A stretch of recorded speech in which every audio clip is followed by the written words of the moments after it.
In times of oppression and despair, an unlikely leader emerges, a child born under the threat of death, raised between two worlds, destined to change the course of history.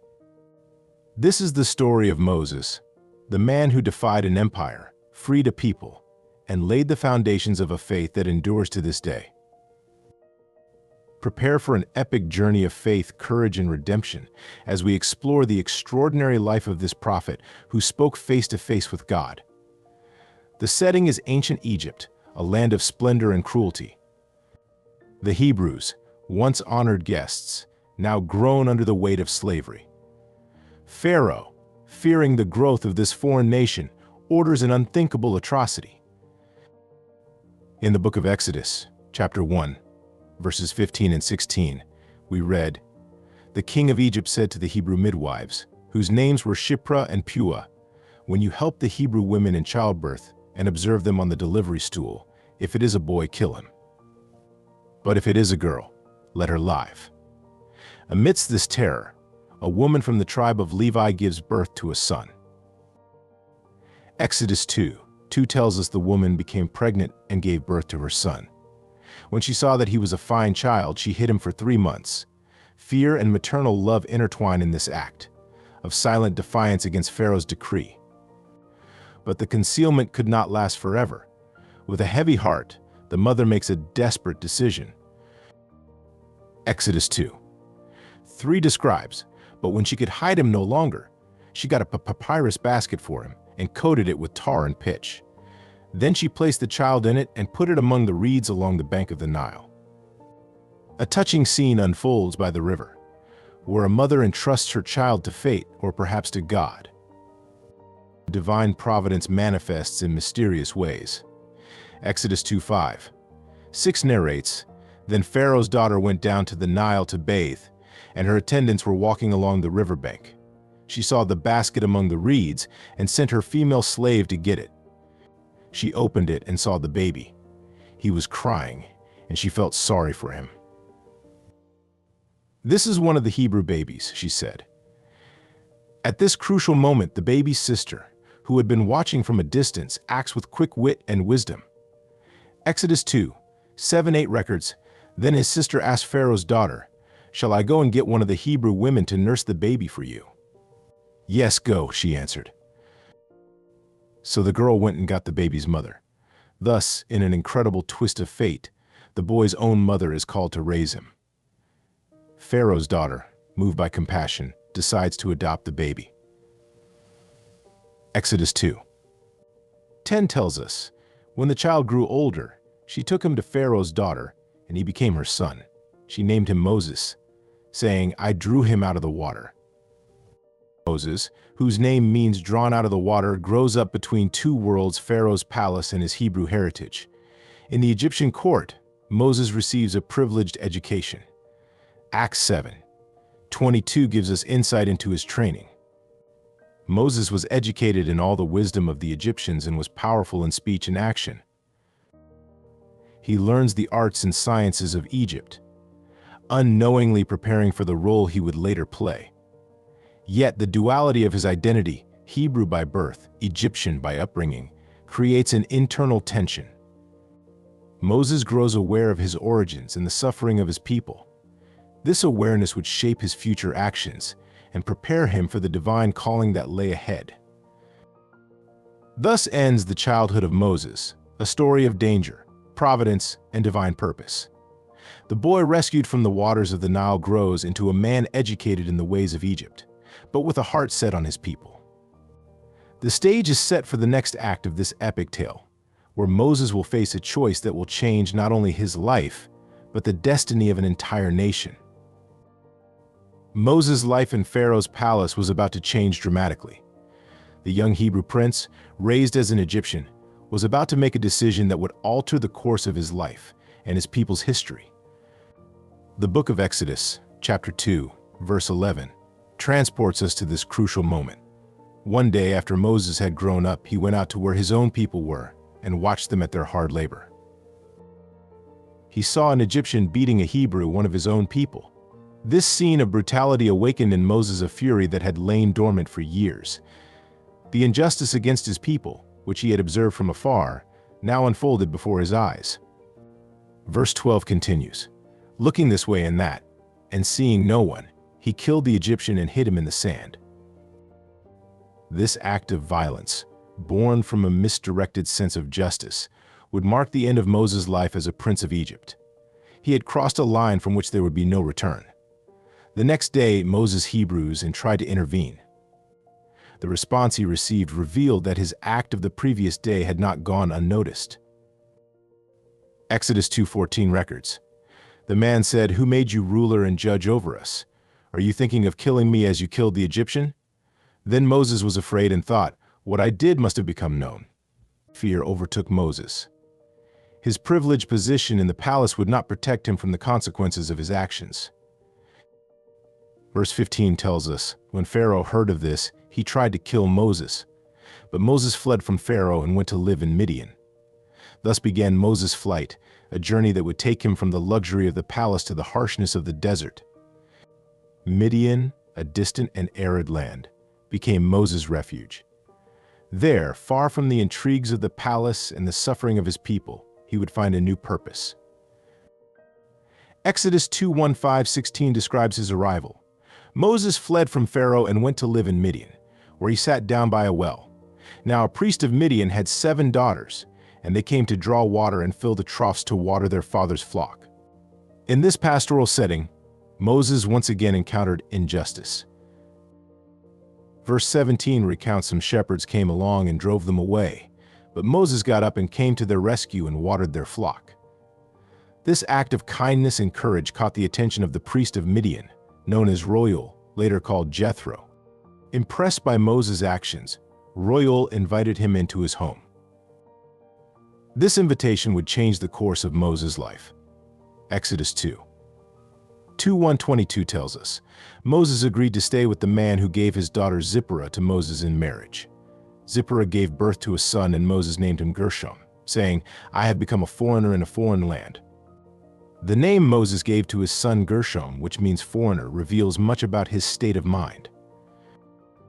Although he had found refuge in a new family in Midian, Moses still felt like a stranger, a man without a home. He had left behind his life of privilege in Egypt, but he was also separated from his suffering people. Moses' life in Midian was marked by simplicity and hard work. The man who once walked the corridors of power was now shepherding sheep in the desert. This period of exile was not merely an escape from Egyptian justice, but also a time of preparation. Far from the comforts of the palace and the oppression of his people, Moses learned valuable lessons about humility, patience, and survival in the wilderness. Skills that would prove crucial in his future role as a leader. Years passed, and Moses' life fell into a quiet routine. He might have remained an anonymous shepherd in the desert of Midian, had it not been for an extraordinary encounter that was about to take place. Exodus 3:1 sets the scene for this encounter. Moses was tending the flock of Jethro, his father-in-law, the priest of Midian, and he led the flock to the far side of the desert and came to Horeb, the mountain of God. It was on this mountain, far from everything familiar, that God chose to reveal himself to Moses in a way that would change not only his life, but the course of history. The divine calling was about to happen, and Moses, the prince-turned-shepherd, was about to become the deliverer of his people. Moses' story up to this point is one of contrasts and transformations. From a cradle on the Nile to the luxury of Pharaoh's palace, from the fiery justice that led him to kill an Egyptian, to the peaceful life of a shepherd in the desert of Midian, every experience, every challenge, every change in circumstance served to shape the character of the man God would use to lead his people to freedom. The flight to Midian, which might have seemed like the end of Moses' story, was actually just the prelude to his true mission. In the silence of the desert, far from the eyes of the world, God was preparing his chosen servant for a task that seemed impossible: to challenge the most powerful empire of the time and lead an enslaved people to freedom. As Moses tended his sheep on the slopes of Mount Horeb, he had no idea that he was about to receive a calling that would change everything. The man who once fled Egypt in fear was about to be commissioned to return as God's spokesperson. The next chapter of his life would be marked by divine encounters, miraculous signs, and an epic confrontation with the power of Egypt.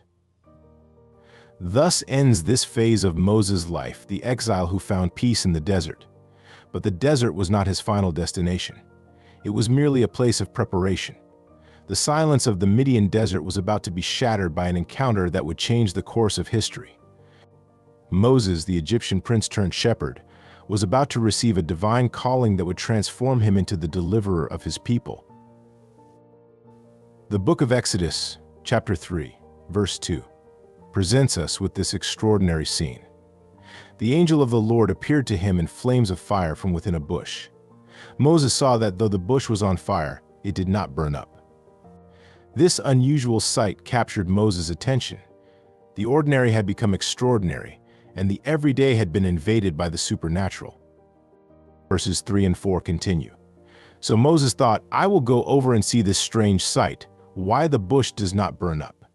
When the Lord saw that he had gone over to look, God called to him from within the bush, Moses, Moses. And Moses said, Here I am.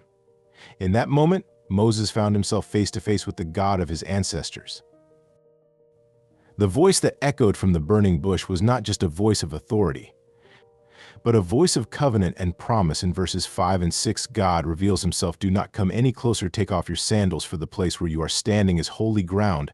I am the God of your father, the God of Abraham, the God of Abraham, the God of Isaac, and the God of Jacob. Moses' response was one of reverent fear. Moses hid his face because he was afraid to look at God. The God who spoke to Moses was not a stranger.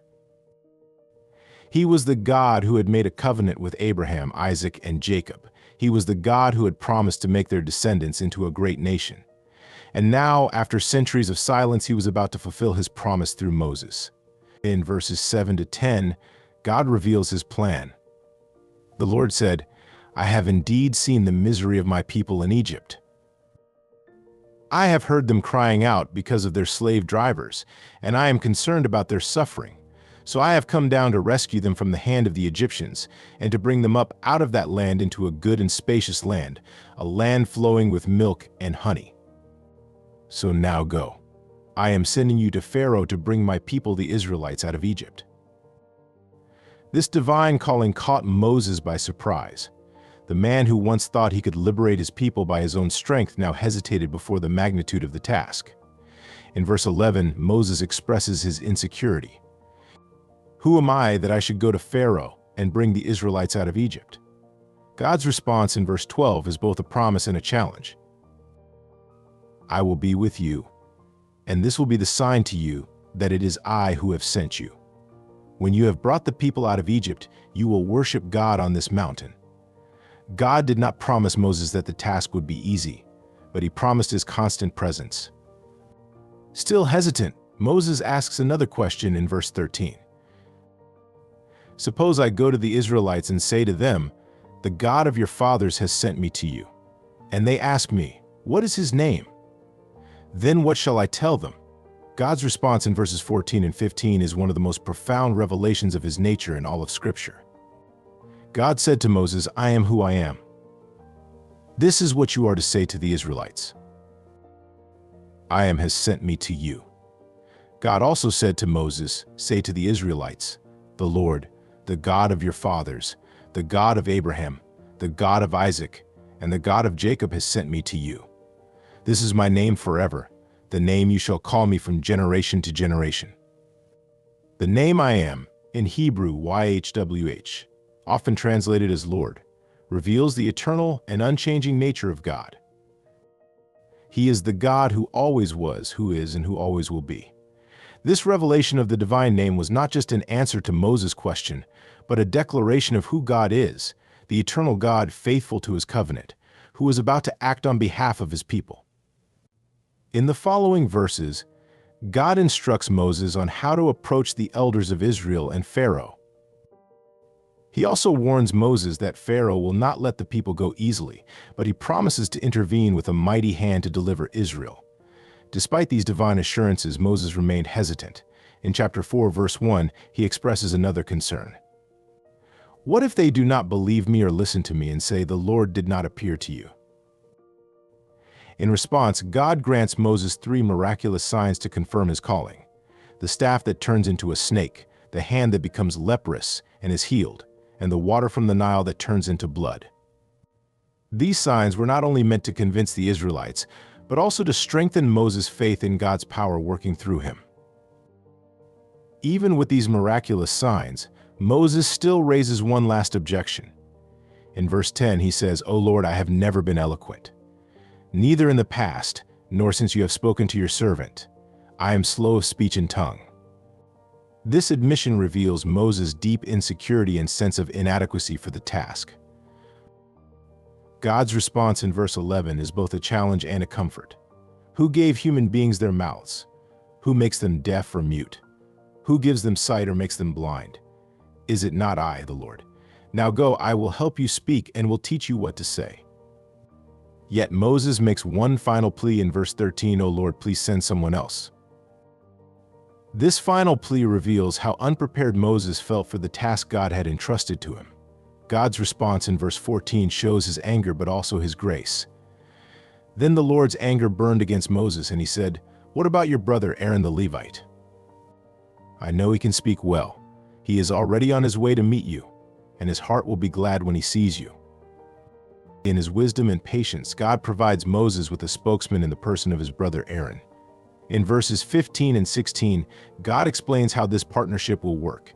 "You shall speak to him and put words in his mouth. I will help both of you speak and will teach you what to do.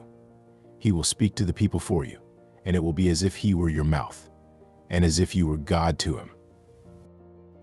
With this final provision, Moses' calling was complete.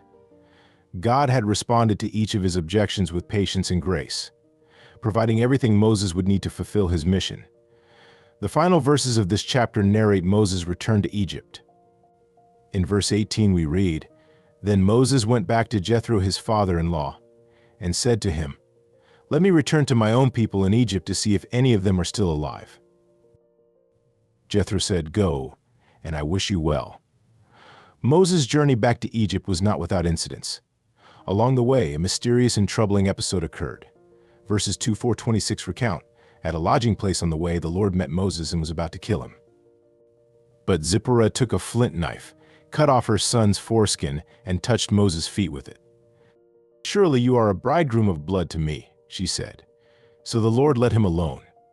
At that time she said, 'Bridegroom of blood,' referring to circumcision. This enigmatic incident seems to be related to Moses' failure to circumcise his son, a vital sign of God's covenant with Abraham. It serves as a solemn reminder that even God's chosen leader must be obedient in all aspects of the covenant. Finally, Moses meets Aaron as God had promised. Verse 27 tells us the Lord said to Aaron, "Go into the wilderness to meet Moses." So he met Moses at the mountain of God and kissed him. Moses shares with Aaron everything that God had said and the signs he had commanded. Together, they returned to Egypt to fulfill the mission God had entrusted to them. Moses' calling is a powerful narrative of how God works through ordinary people to accomplish his extraordinary purposes. Despite Moses' doubts and insecurities, God equipped him with everything he needed for the task ahead. The burning bush marked the beginning of a journey that would not only free the Israelites from slavery, but also reveal God's nature and character in unprecedented ways. As Moses approached Egypt, he was no longer just a runaway shepherd, but God's chosen one, commissioned with a task that would change the course of history. Moses' return to Egypt marked the beginning of one of the most dramatic confrontations in biblical history. Armed with divine authority and accompanied by his brother Aaron, Moses was about to challenge the power of the most powerful empire of his time. The book of Exodus, chapter 5, verse 1, introduces us to this epic confrontation. Afterward, Moses and Aaron went to Pharaoh and said, "This is what the Lord, the God of Israel, says, 'Let my people go, so that they may hold a festival to me in the wilderness.'" Pharaoh's response, recorded in verse 2, sets the tone for the conflict that would follow. Pharaoh said, "Who is the Lord, that I should obey him and let Israel go? I do not know the Lord, and I will not let Israel go." This direct challenge to the authority of Israel's God was not merely a political refusal, but a declaration of spiritual war. The first attempt at negotiation ended not only in failure, but in worsening the situation for the Israelites. Angered by Moses and Aaron's request, Pharaoh increased the oppression on the Hebrew slaves. In verses 6-9, we read his cruel order. That same day Pharaoh gave this order to the slave drivers and overseers in charge of the people. You are no longer to supply the people with straw for making bricks. Let them go and gather their own straw, but require them to make the same number of bricks as before. Don't reduce the quota. This response put Moses in a difficult position. The people, now suffering even more because of his intervention, turned against him. In verse 21, the Israelites expressed their frustration. May the Lord look on you and judge you. You have made us obnoxious to Pharaoh and his officials and have put a sword in their hand to kill us. Shaken by this reaction, Moses turns to God in prayer. In chapter 5, verse 22, he laments, Lord, why have you brought trouble on this people? Is this why you sent me? Ever since I went to Pharaoh to speak in your name, he has brought trouble on this people, and you have not rescued your people at all. God's response to this anguished prayer is a reaffirmation of his power and purpose. In chapter 6, verses 1-8, God renews his promise of deliverance. Then the Lord said to Moses, Now you will see what I will do to Pharaoh. Because of my mighty hand, he will let them go. Because of my mighty hand, he will drive them out of his country. God also said to Moses, I am the Lord. I appeared to Abraham, to Isaac, and to Jacob as God Almighty. But by my name, the Lord, I did not make myself fully known to them. I also established my covenant with them to give them the land of Canaan, where they resided as foreigners. Moreover, I have heard the groaning of the Israelites, whom the Egyptians are enslaving, and I have remembered my covenant. So tell the Israelites, I am the Lord. I will bring you out from under the yoke of the Egyptians. I will free you from slavery and redeem you with an outstretched arm and with mighty acts of judgment. I will take you as my own people, and I will be your God. Then you will know that I am the Lord your God, who brought you out from under the yoke of the Egyptians, and I will bring you to the land I swore with uplifted hand to give to Abraham, to Isaac, and to Jacob. I will give it to you as a possession. I am the Lord. This declaration from God was not only a promise of deliverance, but a deeper revelation of his character and purpose. The name Lord, YHWH, that God reveals here, is the covenant name, signifying his faithfulness and unchanging commitment to his people. Strengthened by this renewal of the divine promise, Moses returned to Pharaoh. What followed was a series of dramatic confrontations marked by the famous 10 plagues of Egypt. Each plague was not just a demonstration of God's power, but also a specific judgment against the gods of Egypt. The first plague, the turning of the Nile's waters into blood, is described in chapter 7, verses 22-21. Moses and Aaron did just as the Lord had commanded. He raised his staff in the presence of Pharaoh and his officials and struck the water of the Nile, and all the water was changed into blood.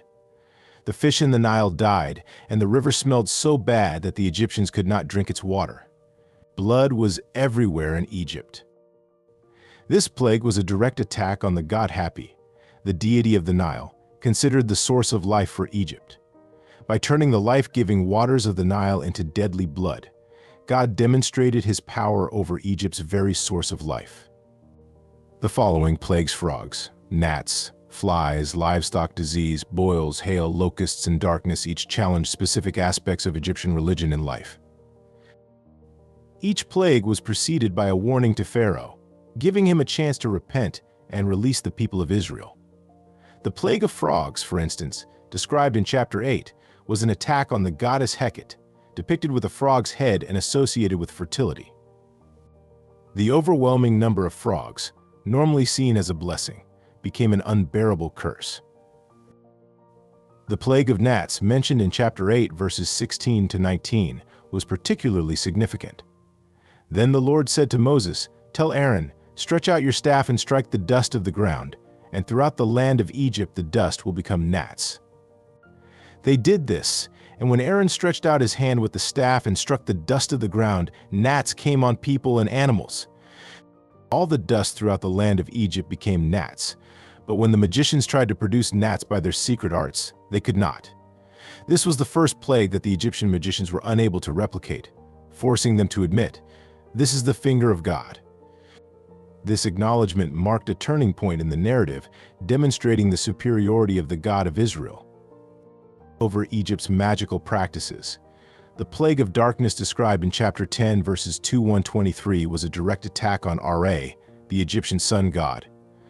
Then the Lord said to Moses, "Stretch out your hand toward the sky, so that darkness spreads over Egypt, darkness that can be felt." So Moses stretched out his hand toward the sky, and total darkness covered all Egypt for 3 days. No one could see anyone else or move about for 3 days, yet all the Israelites had light in the places where they lived. This plague not only challenged one of Egypt's primary gods, but also foreshadowed the final judgment that was to come. Throughout these plagues, Pharaoh's heart wavered between moments of apparent repentance and renewed stubbornness. Several times he promised to let the people go, only to change his mind once the plague was lifted. Finally, God announced the 10th and most dreadful plague, the death of the firstborn. In chapter 11, verses 4-6, Moses declares to Pharaoh, "This is what the Lord says, about midnight I will go throughout Egypt. Every firstborn son in Egypt will die, from the firstborn son of Pharaoh, who sits on the throne, to the firstborn son of the female slave, who is at her hand mill, and all the firstborn of the cattle as well. There will be loud wailing throughout Egypt, worse than there has ever been or ever will be again." This final plague would be preceded by the institution of the Passover, an event of profound theological and historical significance for Israel.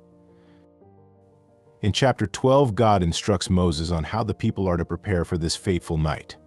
Each family was to sacrifice a flawless lamb and place its blood on the doorposts and the lintel of their homes. Verses 12 and 13 explain the purpose of this ritual. "On that same night I will pass through Egypt and strike down every firstborn of both people and animals, and I will bring judgment on all the gods of Egypt. I am the Lord. The blood will be a sign for you on the houses where you are, and when I see the blood I will pass over you. No destructive plague will touch you when I strike Egypt." The night of Passover was a pivotal moment in Israel's history.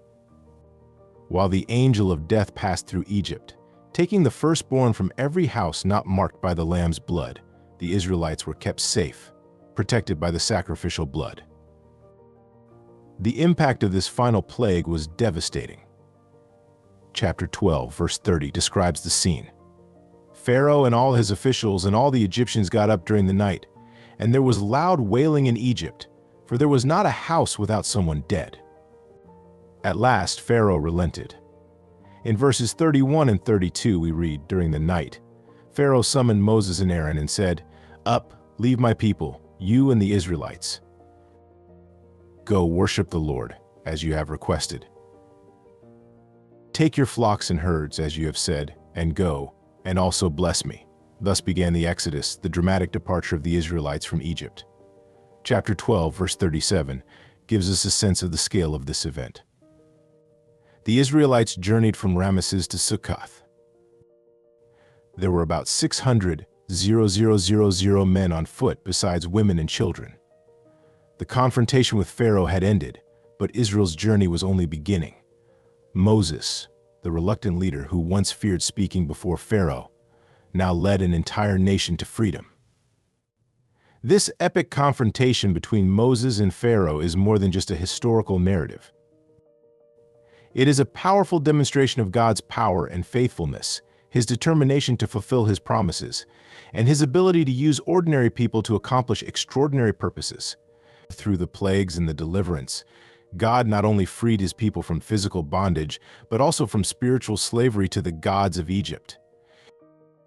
Each plague was a declaration of the supremacy of the God of Israel over the powers that Egypt worshipped. For Moses, this confrontation was a journey of faith and growth. From a reluctant shepherd, he became the powerful spokesperson of God, facing the most powerful ruler in the known world with courage and confidence in the word of the Lord. The story of the confrontation with Pharaoh and the Exodus would become central to Israel's identity as a nation. The Passover, instituted on that fateful night in Egypt, would become an annual celebration, a perpetual reminder of God's deliverance and his covenant faithfulness. As the Israelites left Egypt, they carried with them not only the spoils of the Egyptians, but also a new understanding of who their God was. The Lord had demonstrated his power in ways they would never forget. The liberation from Egypt was just the beginning of Israel's journey. Under Moses' leadership, the people now faced the challenge of crossing the wilderness toward the promised land. This journey would be marked by extraordinary miracles, severe trials, and deep lessons about trust and obedience to God. The first major test came right after leaving Egypt. Exodus 14:9 describes the desperate situation in which the Israelites found themselves. The Egyptians pursued them with all Pharaoh's horses and chariots, horsemen and troops, and overtook them as they camped by the sea near Pi-Hahiroth. Opposite Baal-zephon, trapped between the Egyptian army and the Red Sea, the people panicked. In verses 11 and 12, they cried out to Moses, "Was it because there were no graves in Egypt that you brought us to the desert to die? What have you done to us by bringing us out of Egypt? Didn't we say to you in Egypt, 'Leave us alone, let us serve the Egyptians'? It would have been better for us to serve the Egyptians than to die in the desert." Moses' response in verse 14 reveals his growing faith in leadership. "Do not be afraid. Stand firm and you will be saved. And you will see the deliverance the Lord will bring you today. The Egyptians you see today you will never see again." What followed was one of the most dramatic miracles recorded in the Bible. In verse 21 we read, "Then Moses stretched out his hand over the sea, and the Lord drove the sea back with a strong east wind all night, and turned the sea into dry land. The waters were divided." This miraculous crossing of the Red Sea not only saved the Israelites, but also sealed the fate of the Egyptian army that pursued them. Once the Israelites were safely on the other side, the waters returned to their place, swallowing the pursuers. This pivotal event solidified the people's faith in God and in Moses as his chosen leader. Exodus 14:31 records, "And when the Israelites saw the mighty hand of the Lord displayed against the Egyptians, the people feared the Lord and put their trust in him and in Moses his servant." However, the euphoria of liberation soon gave way to the challenges of life in the wilderness. Just 3 days after the Red Sea miracle, the people began to grumble against Moses due to the lack of potable water. In Exodus 1:5-3-25, we see how God provided. When they came to Marah, they could not drink its water because it was bitter. Then Moses cried out to the Lord, and the Lord showed him a piece of wood. He threw it into the water, and the water became fit to drink. This pattern of need, grumbling, and divine provision would repeat many times throughout the wilderness journey. In Exodus 16, facing hunger, the people complained again. God responded with another miracle, manna and quail. In verse 4, God declares, "Then the Lord said to Moses, 'I will rain down bread from heaven for you. The people are to go out each day and gather enough for that day. In this way I will test them and see whether they will follow my instructions.'" The manna, described in verse 31, as white like coriander seed and tasted like wafers made with honey, became the Israelites' staple food during their wilderness journey. This daily provision was a constant reminder of God's faithfulness and a lesson in trust for the people. Another critical test came at Rephidim, where again there was no water. In Exodus 17:5-6, God instructed Moses, "Go out in front of the people, take with you some of the elders of Israel, and take in your hand the staff with which you struck the Nile, and go, I will stand there before you by the rock at Horeb, strike the rock, and water will come out of it for the people to drink." Moses obeyed, and water miraculously flowed from the rock. It was also at Rephidim that Israel faced its first military conflict, a battle against the Amalekites. In verse 11 we see a powerful scene. As long as Moses held up his hands, the Israelites were winning, but whenever he lowered his hands, the Amalekites were winning. With the help of Aaron and Hur, who held up Moses' arms, Israel won the battle. The wilderness journey was not only a series of physical trials, but also a time of spiritual and national formation for Israel. It was during this time that Moses received the laws and ordinances that would shape Israel's identity as a nation. A crucial moment in this process occurred at Mount Sinai. In Exodus 19:5, God declared his purpose for Israel. "Now, if you obey me fully and keep my covenant, then out of all nations you will be my treasured possession, although the whole earth is mine." It was at Sinai that God delivered the 10 Commandments and other laws to Moses. This encounter on the mountain was marked by dramatic manifestations of the divine presence. Exodus 19:18 describes Mount Sinai was covered with smoke, because the Lord descended on it in fire.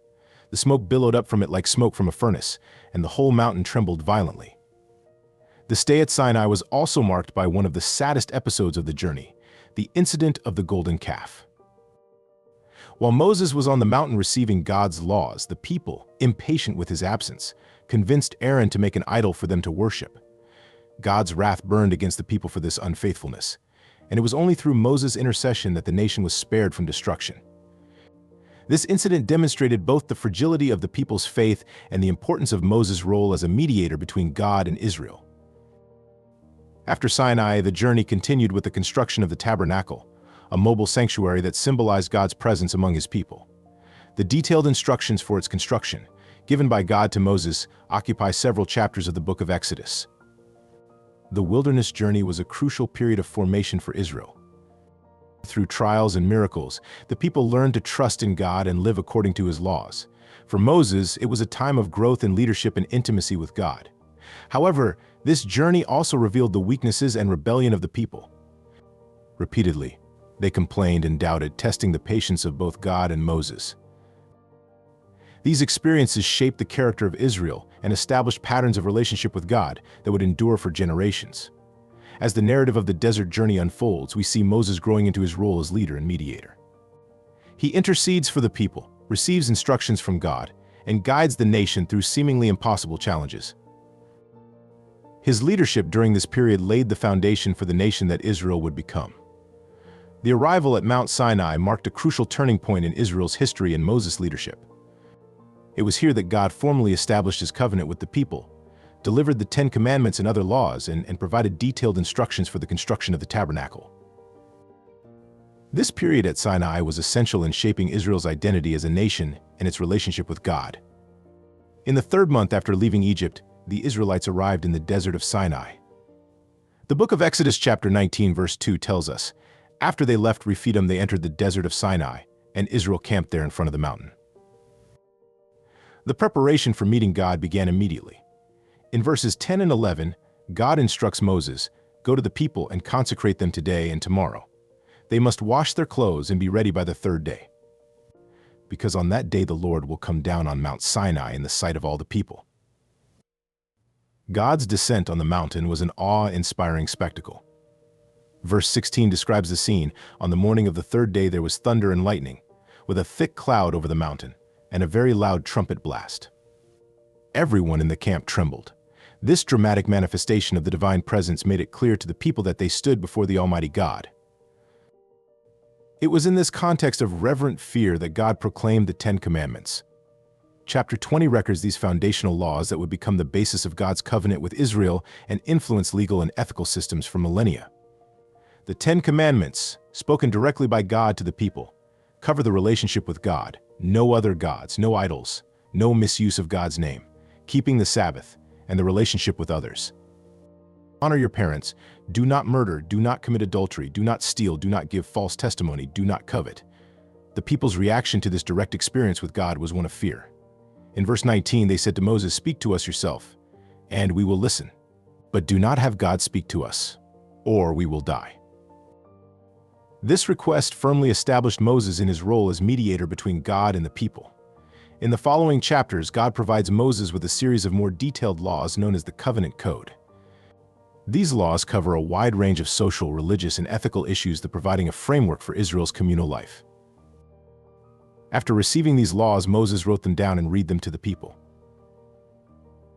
In chapter 24, verse 3, we read the people's response. The people all responded with one voice. "Everything the Lord has said, we will do." This was a solemn moment of commitment, sealed with the sacrifice and the sprinkling of the blood of the covenant on the people. Moses, along with Aaron, Nadab, Abihu, and 70 of Israel's elders, then ascended the mountain and had an extraordinary experience of God's presence. Verse 10 describes it. They saw the God of Israel. Under his feet was something like a pavement made of lapis lazuli, as bright blue as the sky itself. Moses was then called to go higher up the mountain, where he remained for 40 days and 40 nights. During this time, he received detailed instructions for the construction of the tabernacle, a mobile sanctuary symbolizing God's presence among the people. Chapters 2-5-31 provide meticulous instructions for every aspect of the tabernacle: the Ark of the Covenant, the table of the showbread, the lampstand, the altar of incense, the priestly garments, and much more. Every detail had symbolic meaning, reflecting God's holiness and the need for proper approach to him. However, while Moses was on the mountain, a crisis developed in the camp. The people, impatient with Moses' long absence, persuaded Aaron to make an idol for them to worship. Chapter 32, verse 4 describes the result. He took what they handed him and made it into an idol cast in the shape of a calf, fashioning it with a tool. Then they said, "These are your gods, Israel, who brought you up out of Egypt." When God informed Moses of this apostasy, his anger burned against the people. In verses 9 and 10, God says to Moses, "I have seen these people, and they are a stiff-necked people. Now leave me alone so that my anger may burn against them, and that I may destroy them. Then I will make you into a great nation." This critical moment revealed the depth of Moses' role as an intercessor. He pleaded with God to spare the people, appealing to God's reputation among the nations and his promises to the patriarchs. Verse 14 records the result of this intercession. Then the Lord relented, and did not bring on his people the disaster he had threatened. As Moses descended the mountain and personally saw the people's idolatry, he, in his anger, broke the stone tablets containing the 10 Commandments. He then destroyed the golden calf, forced the people to drink the water mixed with the idol's powdered remains, and ordered the Levites to execute the principal instigators of the rebellion. This incident marked a low point in Israel's spiritual journey, but also highlighted the importance of Moses' role as mediator. In the days that followed, Moses again interceded for the people, even offering his own life for theirs. In chapter 32, verse 32, he says to God, "But now please forgive their sin, but if not, then blot me out of the book you have written." After this crisis, God renewed his covenant with Israel. Moses ascended the mountain once more with new stone tablets, and God rewrote the 10 Commandments. During this time, Moses had a profound experience of God's glory, though he could not see his face directly.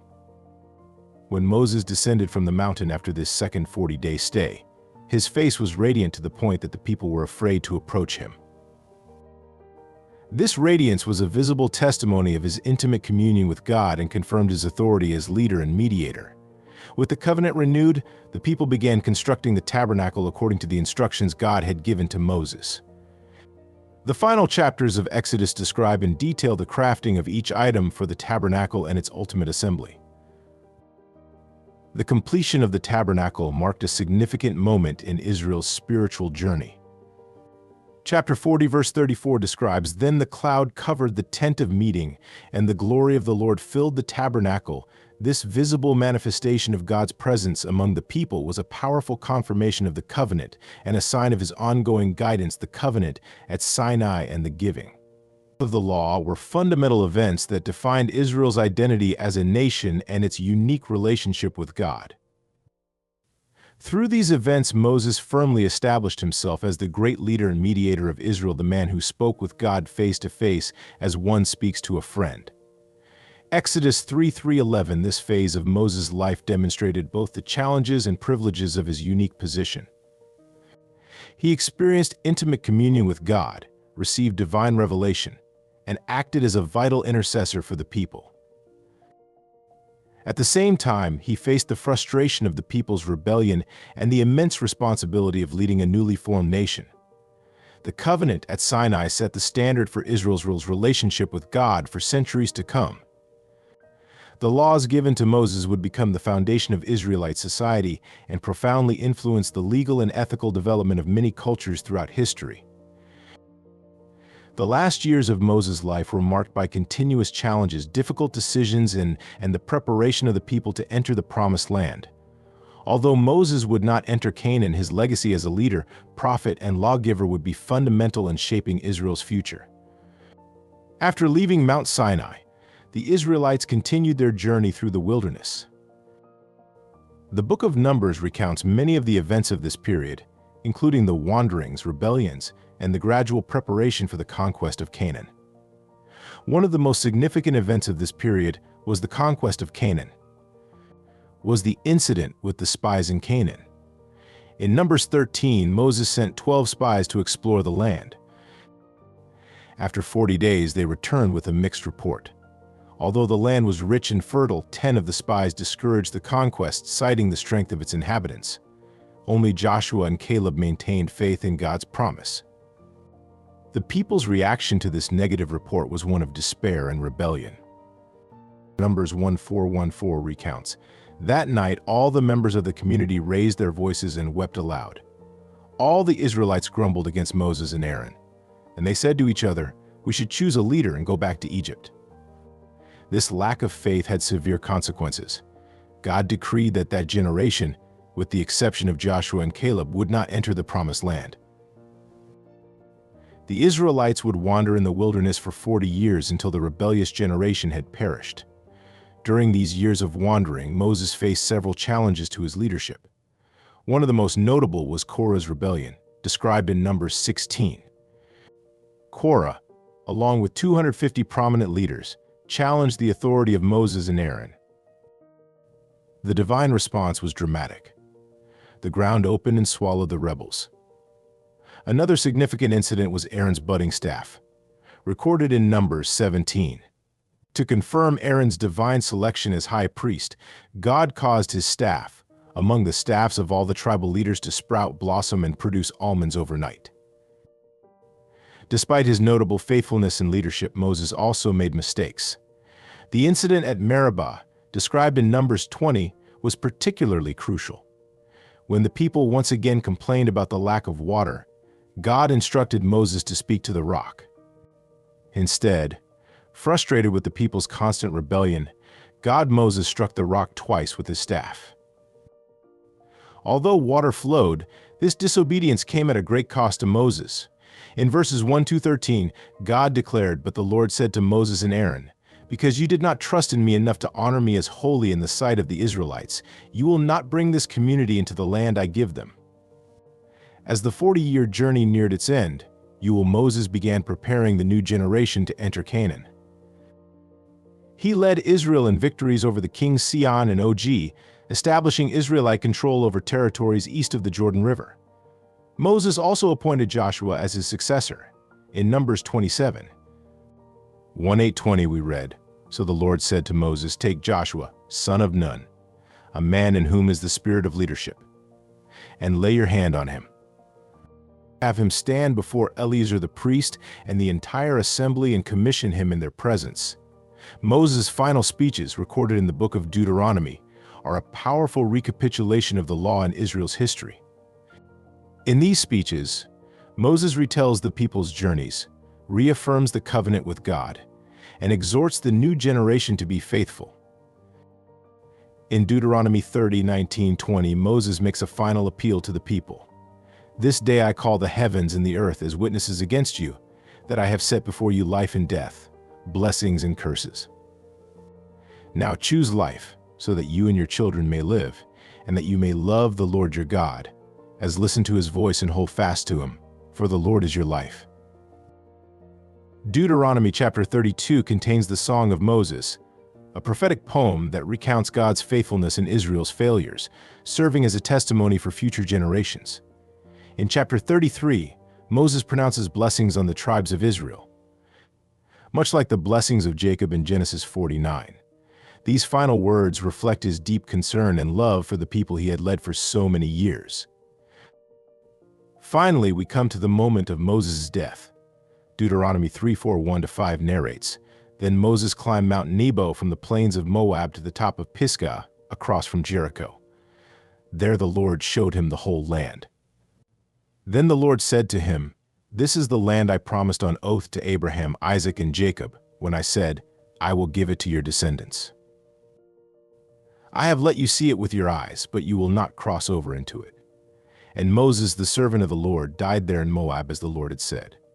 Although he did not enter the promised land, Moses was given the privilege of seeing it from afar. His death on Mount Nebo marks the end of an era and the beginning of another in Israel's history. The legacy of Moses is immeasurable.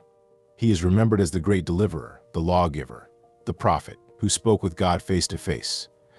The final verses of Deuteronomy summarize his greatness.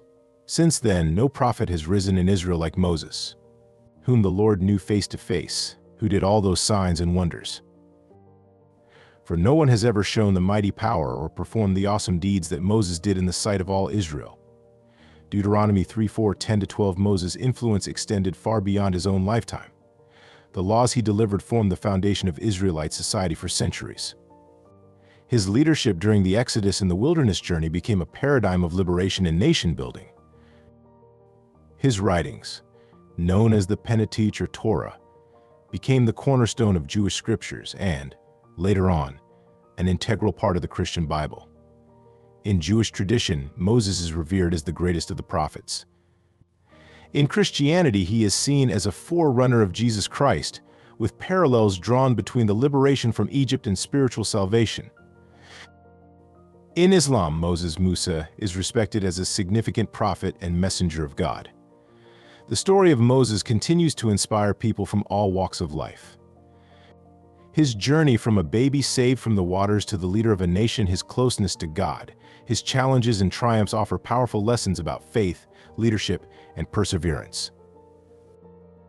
Moses remains a central figure in the history of monotheistic faith, a man whose life and legacy continue to shape religious and ethical thought to this day.